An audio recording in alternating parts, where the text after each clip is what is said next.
that. All right, here. Pretty sweet compositions coming out. I'm liking what's happening on EG's side. They're trying to give those solar laners a way to go. Yeah, going with the top lane Nidalee will be very interesting to see on Inox. Whether he decides to go with a top lane AP Nidalee and work in a bit of a poke comp, or if he tries to do the classic, really something that's fallen out of favor, the tank Nidalee that just split pushes and tries to annoy the whole game and continually draws Dignitas out of position. I really wonder what he's going to be going with here in the context of his team composition. All right, well, we're going to quickly check in. Head over to lolesports.com before we move on and see who you think will rack up another win. According to LOL Esports, 52% of you think Evil Geniuses are going to take this one out. And didn't get the vote last game they had. So. This is a real close thing, and I just have to touch on something before. Oh, that Kiwi Kid had Ghost and Teleport until like a half a second in Champion Select. And then he switched to standard Flash Ignite. No, 52% in favor of EG. EG, you said? Yeah. You know? Definitely have the fans behind him still. A little bit. Dignitas is growing in fan following, especially after their first couple games of Week 1 and their 22-minute defeat that they suffered at the hands of Team Solo Mid. Things weren't looking too good for them back then. Sometimes it kind of takes a kick in the bottom to get yourself going in the right direction, and that made them rethink and situate and reassess what they were doing. So far, it's been working out really well. They're keeping crumbs in the shot-calling position, and it's flowing. And especially because they're so recently removed from that great comeback victory, we've seen teams just take that momentum and roll straight through the next game. So Evil Geniuses has got to be careful they don't run into a freight train at the start of this game. All right, so we are going to be hopping into the matchup. It is Dignitas versus Evil Geniuses. Last game we saw Dig in today, the first one of the day. They had a comeback victory. We'll see if that momentum stays with them now. Yeah, absolutely. You can see the Doran's start by the supports. Both of these guys looking to get fairly aggressive. I know Crepo was probably the first support I saw with the 2014 season changes to just swear off the gold per 10 items start of the game, especially because of how aggressive he's going to want to get early on Leona.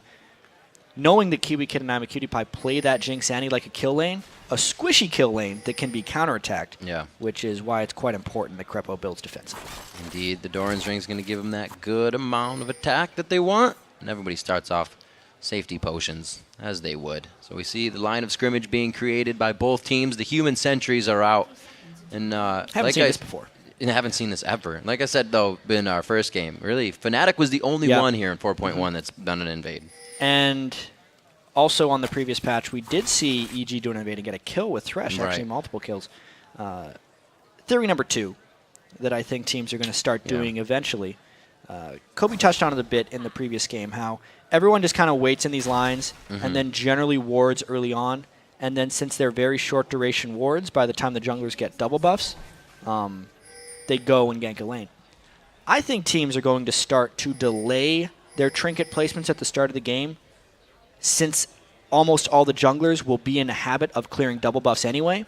That way they can actually spot the double buff jungler with their trinket ward when said gank happens. But for now, these players are still kind of set in their ways, and they like having the early vision to know where rotations happen. Like these, for instance. If you waited for the trinket wards, they may not know to counter-invade.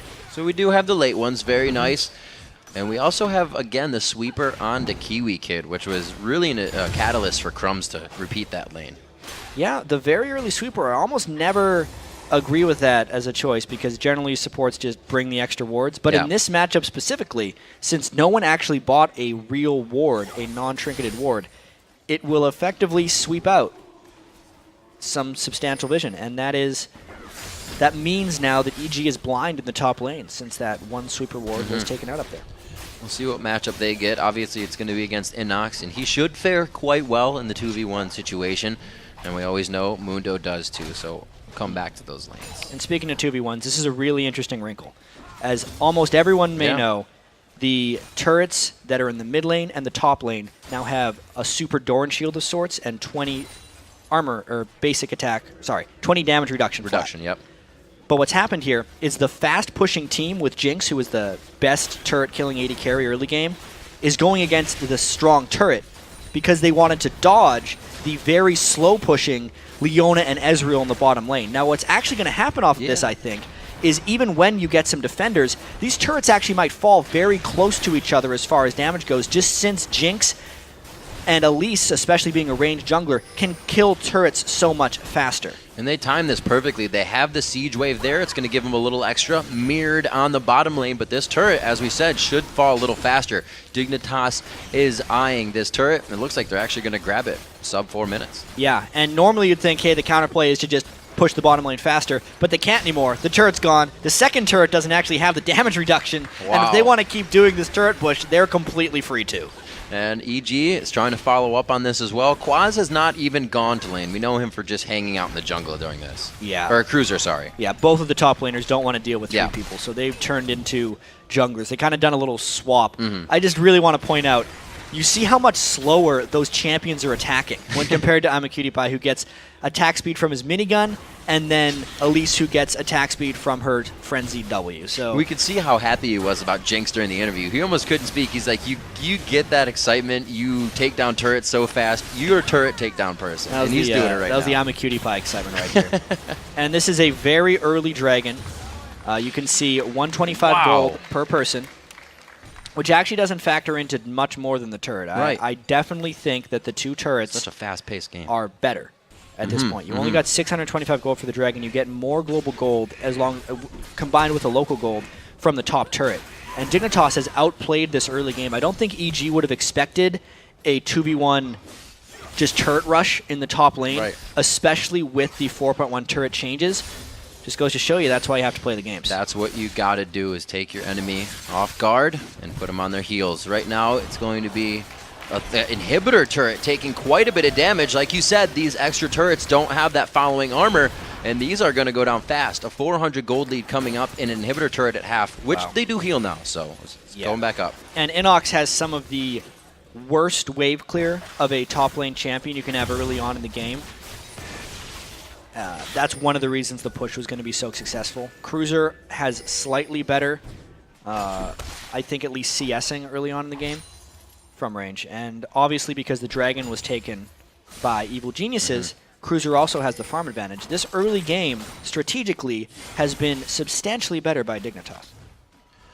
Really focusing to make sure these lanes have been won. They knew exactly what they wanted to do for those first few minutes. Would see if they actually had something in mind for the follow-up, because they made it pretty far in that push. Where can they go now? I know. Now I think they just turned their sights right back to people who aren't Leon and Ezreal. I think I'mACutiePie and Kiwi Kid are a little bit scared of the potential aggression from Krepo. You can see Krepo's going all in right now. He already has a health crystal. He wants to fight the Jinx and the Annie. It's just a matter of Dignitas avoiding it. And there is so much roam going on. We can see Yellow Pete being left alone in the bottom lane. Krepo trying to advance and make something happen in mid. EG is scrambling right now a little. Yeah, EG is a little bit out of sorts. I think it really caught them off guard. Yeah. Two of their top lane turrets were taken down so quickly. And now they might get caught off guard by the roaming Kiwi Kid Annie support. That's something that was extremely effective for Dignitas in their win earlier against Coast, and we'll see if they can do it again. He doesn't look that dangerous, just kind of hopping through the jungle. Looks kind of cute. Yeah. Let's see him now throw a fiery bear on your face. As he goes in, looks for Krepo. No, they needs a few levels before the fiery bear. One, yeah. Right now, it's just paltry fireballs. It could be a tiny fiery bear. That don't even stun for that long. No, not anymore. Yeah. Get her leveled. Let's go. 4 people now in the bottom lane. Cruiser's probably going back up to try and defend that top turret to not trade them back. And since Dignitas has the numbers advantage here, they feel safe sieging. Notice that it is 3 melee champions against 3 ranged champions against 1 ranged champion and 2 melee champions on EG's side, which means the turret sieging and the pushing potential of Dignitas is much higher. And it's causing Pobelter to roam down a little bit, now returning to mid lane, a 7 versus a 6. They're even in CS there, so it's only grabbed a little bit by Skara. Yeah. It's been a strange mid lane for those guys. They've just kind of watched the side turrets fall, and they've seen where the jungler is this entire time, so they're the only ones that have had a completely standard laning phase. Surprisingly, neither of them have shopped. You almost always see a Zed and a Ziggs shop early on in the game, just so they can either assassinate or avoid getting assassinated by one another. I think just the fact there's been so much roaming, they do not want to leave their turret undefended, lest it be pushed by 3 people and dropped. many things to think about for these guys. You can see Skara almost on his last leg there of HP, but he has the blue buff to keep himself clearing those waves in middle. Pobelter's been doing a very nice job of actually being able to push back a Ziggs. It's kind of a hard task to do. Yeah, I think he's been doing quite well. The Doran Shield is the defensive Zed start to try and combat the auto attack harass of Skara. I think mainly it's just been a trade lane. You can see that Skara is actually going a little bit offensive against Pobelter. The regular Ziggs build that I see against Zeds is Doran's Ring, second Doran's Ring, and a tier into a Seeker's Arm Guard. And the fact that Skara's went straight for a Blasting Wand makes me think he's not going for the armor itemization, which makes him very vulnerable if Pobelter can successfully all-in him. See, that could be coming up very soon here. We saw a lot of movement from the teams just a few minutes ago. We'll have to see how the rest of the matchups go. We look now that Inox and Cruiser are faced 1v1, and Italy has kind of fallen off of being in the top lane. Why is that? Well, there's a lot of reasons why Nidalee hasn't been seen in the top lane, because her laning phase generally is kind of land a spear, win the lane. Okay. That works much better against squishy champions, especially when she can get the blue buff and a bit of AP and start letting those spears hurt.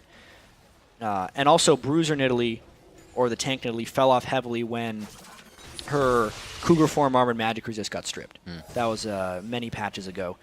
So it's actually not the Bruiser Nidalee Inox is going for. He's going with the AP Nidalee. And we got ganks on both sides of the map here. Yep, both lanes are seeing action. Cutie Pie could go down here, and he does. It hits him on the backside. Crepo is going to be falling in the exchange, and it looks like they're still chasing Cruiser back to his turret. In the top lane, Crumbs makes it out. Cruiser does not.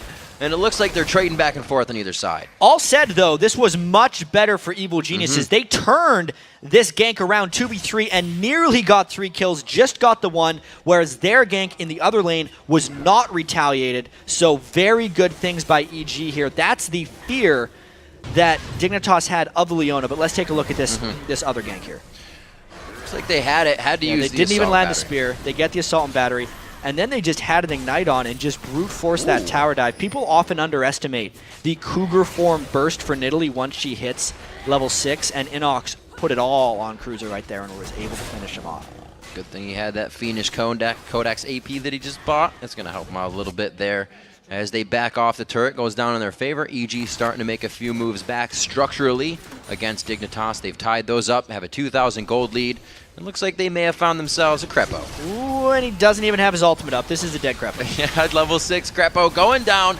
The team's not going to be able to use him for now, but they are getting the dragon on Dig's side. He didn't even get his ward down afterwards. Despite not having a teleport on Cruiser, he was able to roam down. There's no turret for him to defend. Dignitas trying to go for this objective, and it doesn't look like EG can get in range to counterattack this one, Riv.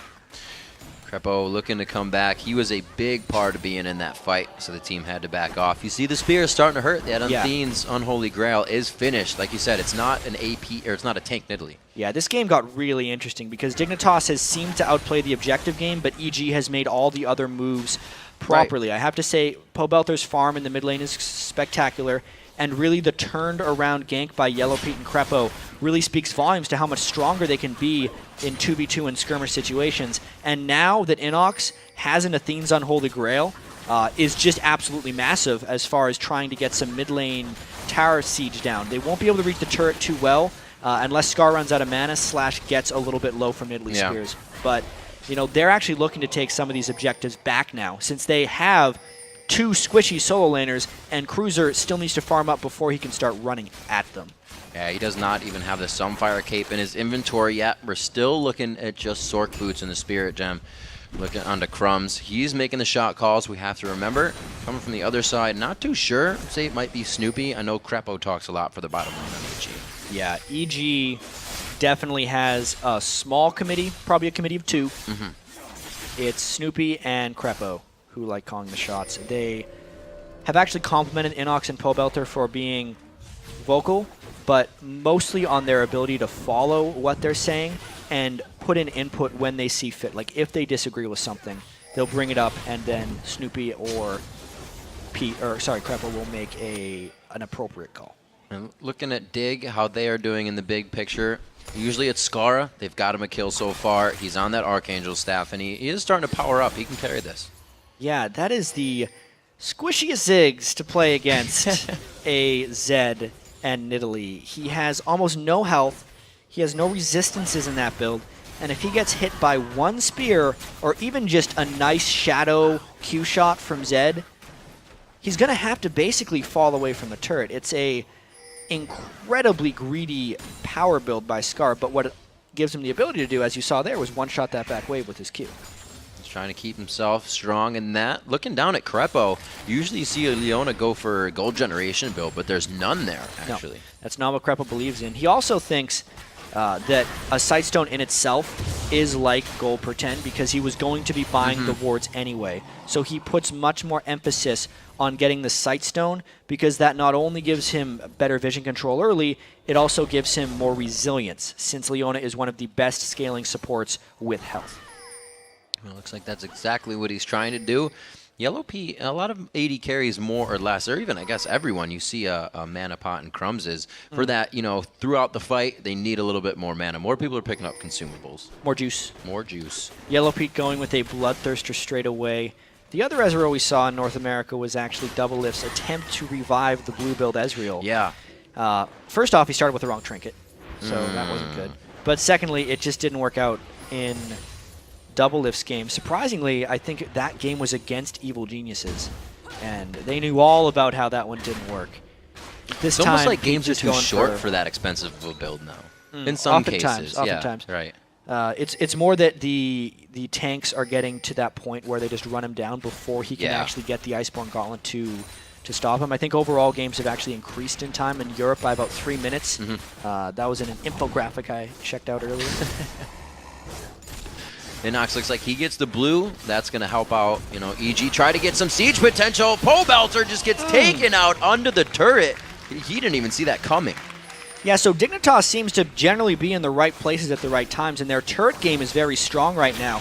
As Cutie was saying in the interview, he's not so much a carry on Jinx as he is a marksman who just kills turrets from range, which he's doing very well right now. Sure, he took an Ezreal off, but they're just getting more turret damage. Look at this. And what EG is doing is playing into the hands of Dig. If Pole Belter can kill Skara as fast as it looks like, why send him to a different lane? Yeah, well, think about it. Once Pole Belter goes down, especially, they don't have wave clear from any sources. Unless Crepo goes all in, Inox can't do much more than spear, and once the Ezreal ult is down, which Yellow peeked through, it was at an angle with which it could not clear all the minions. There was nothing to stop Dignitas from sieging through. It's a bit of a compositional weakness that EG has to make up for, that they have very poor ranged wave clear, which is interesting since they're playing a bit of a siege poke comp. All right, looks like Crepo's going to eat a few shots here. That would have been a very nice zap for a few more turret shots to scale up. 24.7 to 23.4. Dignitas has somewhat of a lead, and it's a good thing it's on Skara, as we were saying. You see that the Bloodthirster, like you said, being stacked up by I'm a Cutie Pie. He's ready to get those turrets taken down. Yeah, he's done his job, taking down plenty of turrets so far. Skara, I wonder if he's going to go just for like a death cap with that needlessly large rod, because he hasn't actually had to look at Pole Belter much. I think he's mainly getting away with this because Pole Belter is a little bit distracted in other places right now. You can see, I'm trying to figure out right here, EG's going with a bit of a switched up strategy right here. They put Inox in the top lane to start the game, but now they're moving Pole Belter to being the split pusher, and they're going to try the siege with a blue buff Inox. So therefore, Skara does not have to itemize armor because he's very rarely fighting with Zed. He's not seeing him at all in this game. Yeah, they're really turning Zed into the split pusher here, and Inox the Sieger. 3-2 in kills, as it looks like they're trying to force each other into something and raise that number a little bit here. Yeah, it's a pretty low kill, high objective game. Both teams have one more turret than kill, actually. And the siege should continue from EG, trying to take out this pink ward in the top. And every time Pole Belter shoves in side lane, he's actually rotating back to join the team. And if one thing is dangerous for a poke comp, it's doing Dragon without being able to get poked down. But Dignitas decides to just try and get more turrets because that's their focus. That was great placement by Evil Geniuses there. Dig was really right around mid, huddled up. Oh, Krepo throws down the solar flare, but he gets flame chomped. A great placement by Cutie Pie. And it thwarts the turn. Cruiser's right in the middle of the fight with teleport. Krepo's the focus, and he goes down as he's been putting that health on, but it's not enough. Pobelter's the final focus. No, Inox, Cruiser rather, going down as Inox finds that kill. Crumbs, he is ignited, but he is still going strong. The rappel goes up so he can follow. The cocoon goes out, and Pobelter is already well out of range with shadows. Really high-level fight there. Just 1-for-1 on each side. Man. So many skills dodged or barely missed by these guys. Everyone disengaging low, and Dignitas fearlessly continues for another turret. Jack, you look at these teams, it's a skill shot party to be dodged, as you said. So hard for these guys to keep themselves in the right position. Cutie Pie losing a quarter of his health there. Yellow Pete goes down. Didn't even know what was happening behind the turret. And Cutie Pie, like he said, you get excited, and it's over. Yeah, and he's in and out of that fight, no problem. 1-1-3 on him right now, trying to get a little bit more farmed on Jinx. It's all about the long-range stuns and finishes there from both sides. I mean, if a Nidalee Spear hits, it ends. If it isn't, the other way. And the reason that EG, I think, lost this fight is they tried to hard initiate without Inox landing any spears. Even at the start of the fight, you could see that one spear went clean through the entire Dignitas team. At that point, Cruiser's front line, despite dying, took up a lot of time from Dignitas, from EG, and it just allowed Dignitas to clean up the rest of that fight, because no poke was landed by EG before the fight.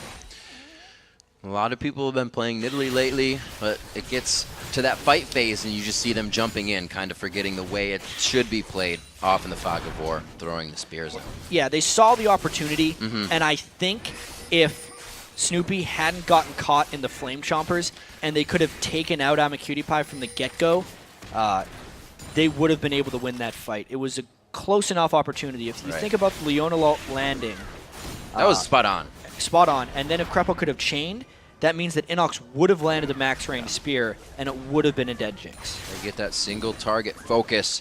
They have the long range from Krepo. We're seeing the gold be very closed in here between both teams. It's only about 30K to 31, 5-3 in turrets. Super close, yeah.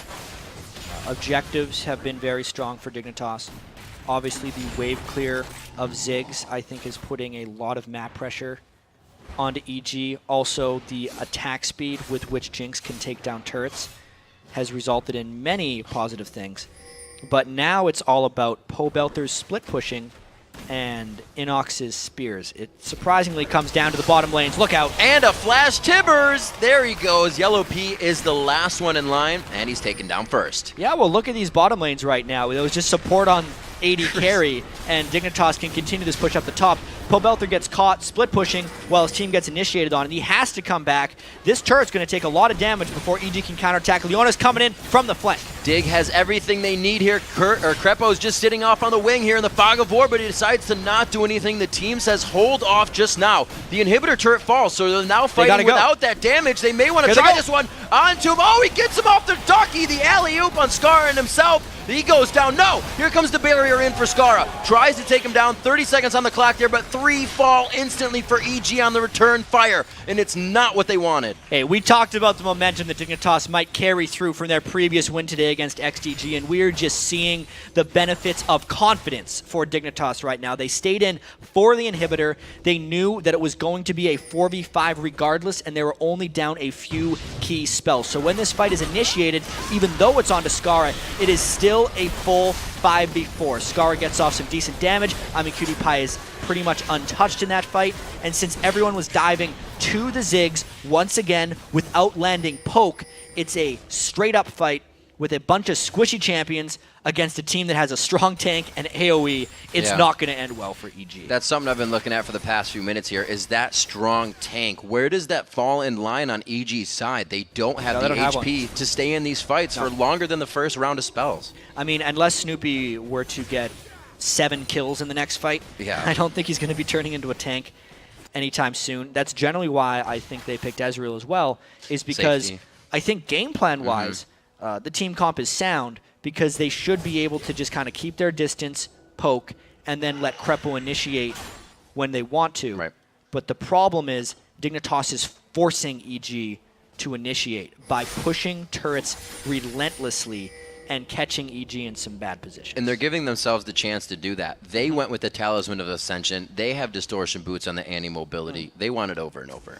And speaking of boots, that inhibitor would have been much easier to defend if Pobelter wasn't trying to skimp on his item build and had able to get home guard boots. Crumbs, he actually, oh wait, it goes up. He's going to take that damage from the Death Mark. But it looks like they're trying to come into this one strong. Crumbs gets the kill over onto Yellow Pete. Crepo falls right after. They were wandering alone. Yeah, they had power in numbers, but Dignitas was ready to close in. Pretty good jukes by Pobelter, but the third one lands. Oh, he's going to be forced to flash on that. He's got a shadow coming up. He doesn't throw it back. He throws it forward. Stun. Tries to get it on the stun. There's no slow to follow. Cruiser is just too sticky. Woo, he almost took out I'm a Cutie Pie in the back there when Pobelter was trying to get some stuff down. But that's another 3 kills by Dignitas. Everything says forward drive. Skara still hasn't bought a defensive item. No, he doesn't need one right now because EG isn't able to get the right kind of team fights. This is going to be a last-ditch effort for a steal. Snoopy's trying to go in 1v5. I think if he doesn't steal this Baron, the game is over. Good amount of damage coming in. They don't have the Zig, so they can't throw in the bomb. No, it does go over to Crumbs. A very nice job. Low on Snoopy. Sometimes you just got to try. Got to hand it to him. The timing of that Baron entrance was awesome, considering he did it all by himself, and surprisingly, Dignitas didn't decide to peel away. Obviously, Crumbs can secure that by himself if he times the smite with his Spider Bite as well as possible, since there is an execute tied to that Elise melee Q. Just more confidence from Dignitas coming through once again. The game progresses on here. Dragon going over to EG as we see a few sweepers being pulled out, so this becomes a bit easier. They have the ward coverage all over Dragon, and this is what they need. If Dig is going to give them these little steps, they have to take it. Hell, this is a great Dragon Sneak by EG. It gives them a huge amount of gold, but I still think their base is somewhat indefensible. And Dignitas, even though it's only 25 minutes in, looking grim. A little sad about this Dragon, but the overall context of the game is just looking great for them. Fiendish Codex right onto Kiwi Kid. You know, it's never good when the ability power support can start actually building the damage they need. Aegis of the Legion onto Crepo, thinking about the team, trying to be a good guy, and we see the Triforce almost being built up on Yellow Pete. But in comparison, he is far behind on that ADC. Yeah, everybody is generally far behind on EG right now. Right. The one person who has a decent amount of gold is Inox. 9,000 to actually 8,500 of Cruiser. Once again, EG wasn't too far off in a lot of these cases. If they could have landed a few more Natally Spears, and if Dignitas wasn't so damn decisive about where they were going, EG could have fought some of this back. But really, so far, all credit for Dignitas to, first off, Skara for not having to build a Seeker's Arm Guard against a mid lane Zed.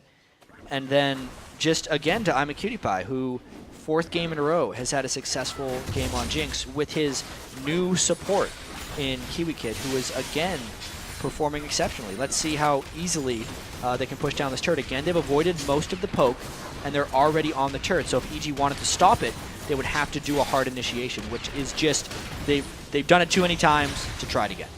Such a stressful thing to be ticking against you, knowing you have to watch these structures go down just to have a better chance at the next one. Yeah. Well, at least they'll have a turret defending this next one.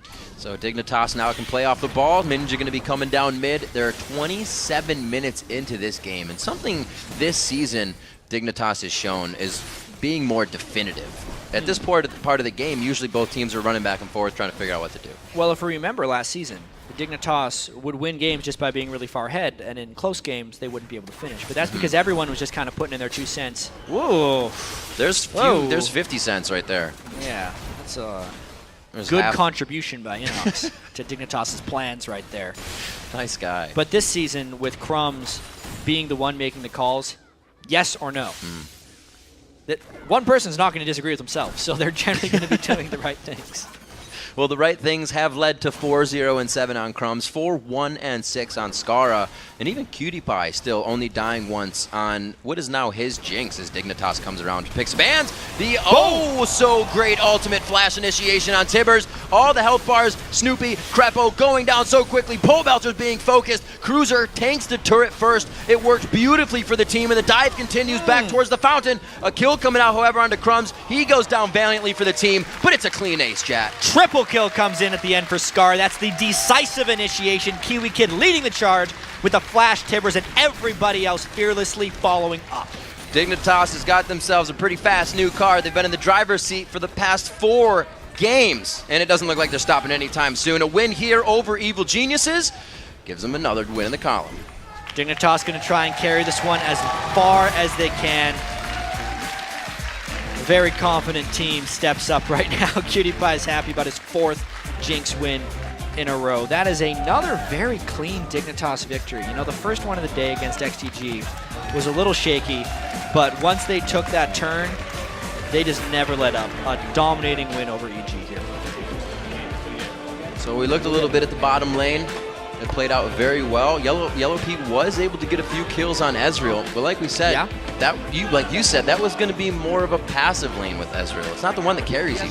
It's strange. They kind of went in both directions here. They wanted a Ezreal because they didn't have very good peel, AD carry-wise,